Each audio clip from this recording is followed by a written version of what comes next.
En este vídeo vamos a probar el principio de prolongación analítica, que es uno de los resultados más potentes de teoría de funciones de variable compleja y que claramente ilustran la diferencia entre las funciones de variable compleja y las funciones de variable real. Lo que nos dice este resultado es que si tenemos un abierto conexo en C y dos funciones analíticas en omega que coinciden en un conjunto K con algún punto de acumulación en omega, entonces las funciones f y g son idénticas en todo omega. Para que se vea lo que nos dice este resultado, podemos pensar que tenemos aquí un abierto U, en el cual tenemos definida una función f, y aquí otro abierto V. Y supongamos que en V tenemos definida una función g, y que f y g coinciden en la intersección de U con V. Entonces, hay una extensión analítica de la función f a todo U unión V. Y esa extensión, pues, no puede ser cualquier cosa. Tiene que ser necesariamente una función que en los valores cuyas imágenes en los elementos de V sean las imágenes de G. ¿Vale? Es decir, si tenemos una función analítica en U, para extenderla a U unión V hay una única forma. Esto es muy distinto a lo que sucede, por ejemplo, con funciones derivables en R. Si tenemos una función derivable, digamos, en un trozo de R y queremos extenderla a un dominio más amplio, pues en general hay muchas formas de hacerlo. Con funciones de variable compleja eso no sucede. Vale. Este principio de prolongación analítica se sigue rápidamente del siguiente resultado. Teorema del siguiente resultado, que es el que realmente vamos a demostrar. Sea f analítica en omega.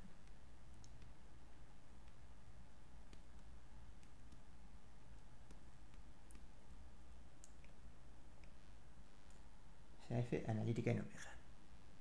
Entonces,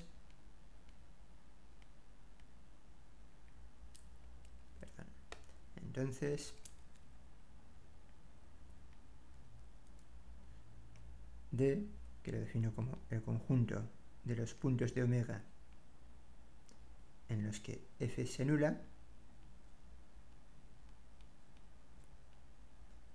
no tiene puntos de acumulación en omega.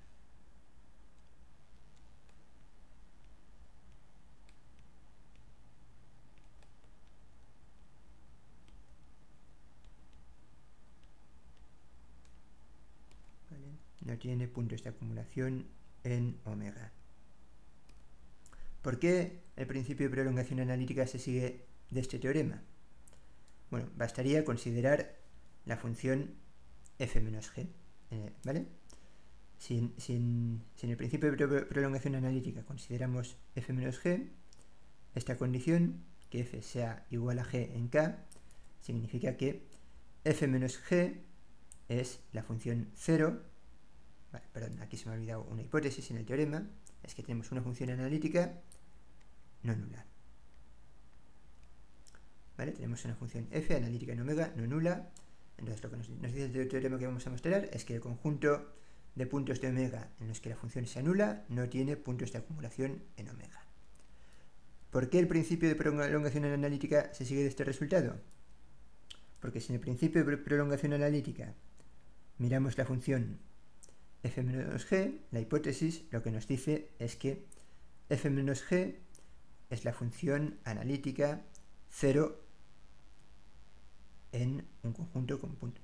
Perdón. Lo que nos dice la hipótesis es que f menos g es 0 en k. Es decir, f menos g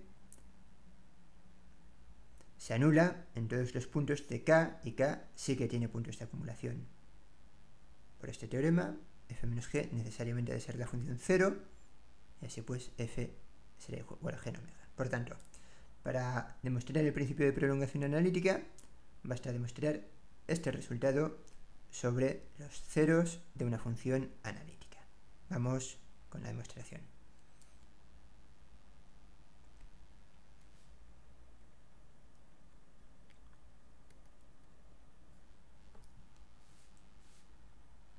Vale, queremos ver que el conjunto que hemos llamado D no tiene puntos de acumulación en omega.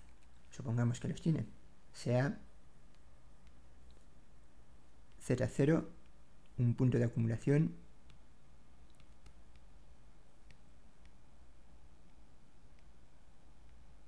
de D en omega. ¿Qué significa esto? Esto significa que existe una sucesión de puntos en D que converge a Z0. Como estos son puntos de D, son puntos en los que la imagen mediante F vale 0, por definición de D. Y ahora, por ser F continua, esto significa que como f zn converge a z0 y f de zn también es 0 y f es continua, f de z0 es igual a 0, es decir, z0 no es un punto cualquiera de omega, sino que está en D. ¿Vale? O sea que ya tenemos que si hubiese puntos de acumulación, esos puntos de acumulación han de estar en D. Veamos que tampoco pueden estar en D. Para ello vamos a usar que f es analítica. Como f es analítica, admite un desarrollo en serie de Taylor f de z en un entorno de z0 se puede escribir de esta forma. Se puede escribir como una suma en la cual, como f de z0 es 0, el primer término es 0, por lo tanto podemos empezar la suma desde 1 hasta infinito de la derivada enésima de f en z0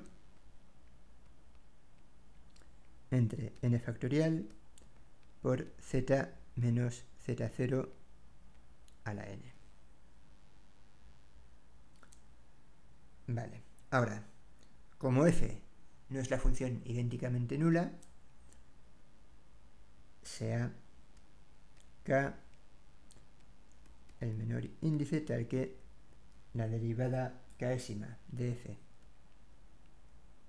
en z0 es distinto de 0 y todas las anteriores son 0.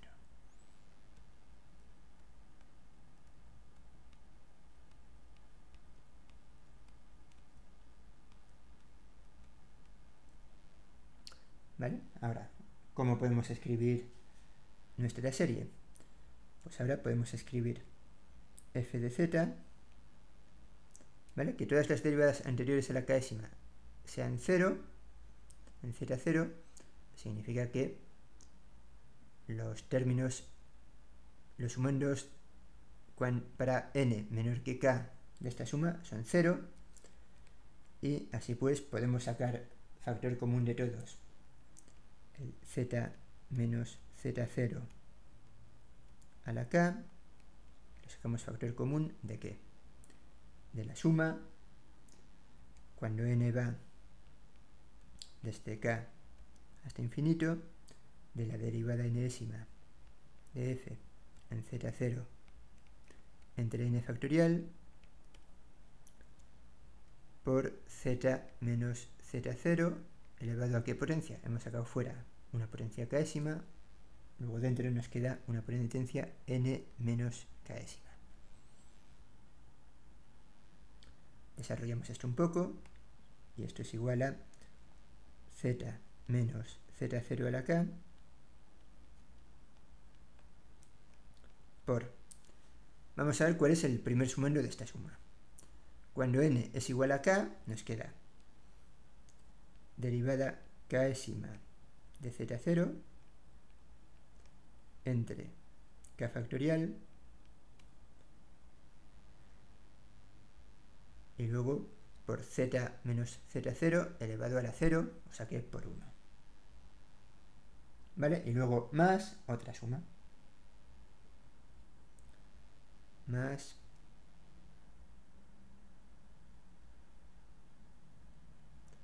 la suma, ¿vale? Y voy a cambiar el índice de sumación.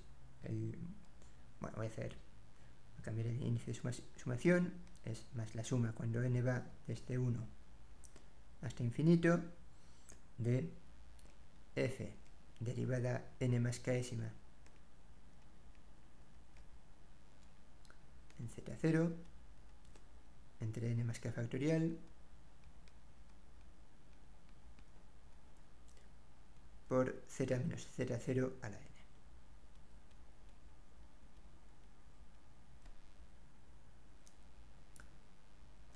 Vale, ¿qué es lo que me interesa ahora de esta expresión? Lo que me interesa de esta expresión es que, ¿vale? Casi la voy a escribir en una nueva página, o mejor, voy a borrar la parte de arriba y la escribo aquí para poder explicar lo que quiero que se vea en esta expresión.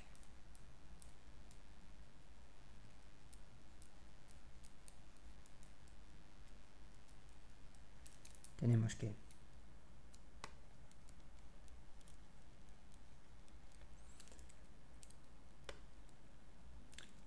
f de z es z menos z0 a la k por f derivada késima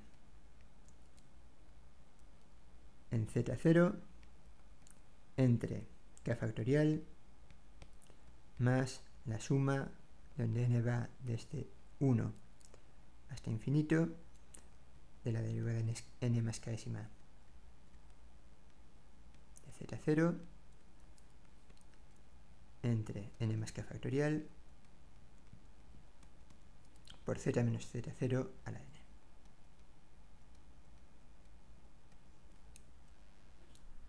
Vale, ¿y ahora qué es lo que me interesa de esto?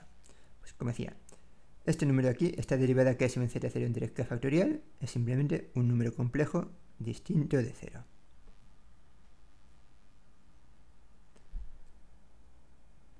Esta serie de aquí, ¿qué le sucede? Esta serie converge, ¿vale? Esta serie se acerca a 0 cuando z tiende a z0.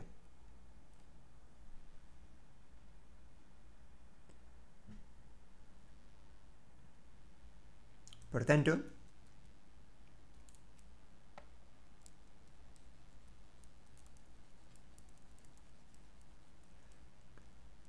como la parte que está dentro del paréntesis es una constante distinta de 0 más algo que se acerca a 0,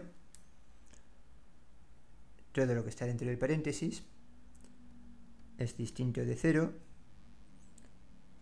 para todo z distinto de z0, pero suficientemente cercano a z0.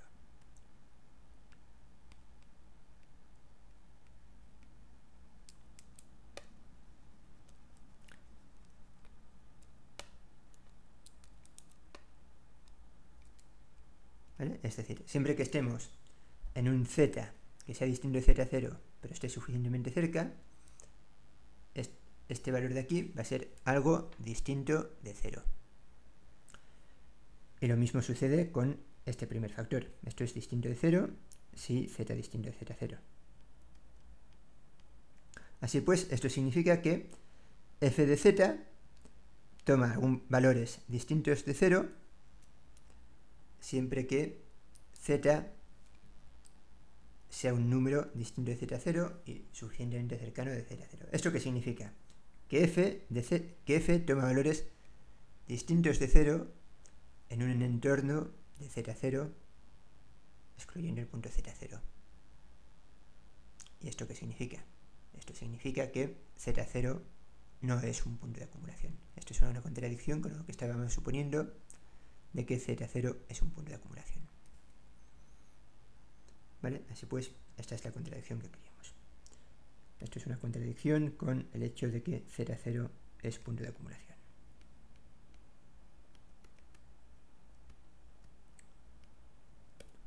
Por tanto, hemos visto que el conjunto de ceros de una función analítica no nula no puede tener puntos de acumulación, que es lo que queríamos demostrar.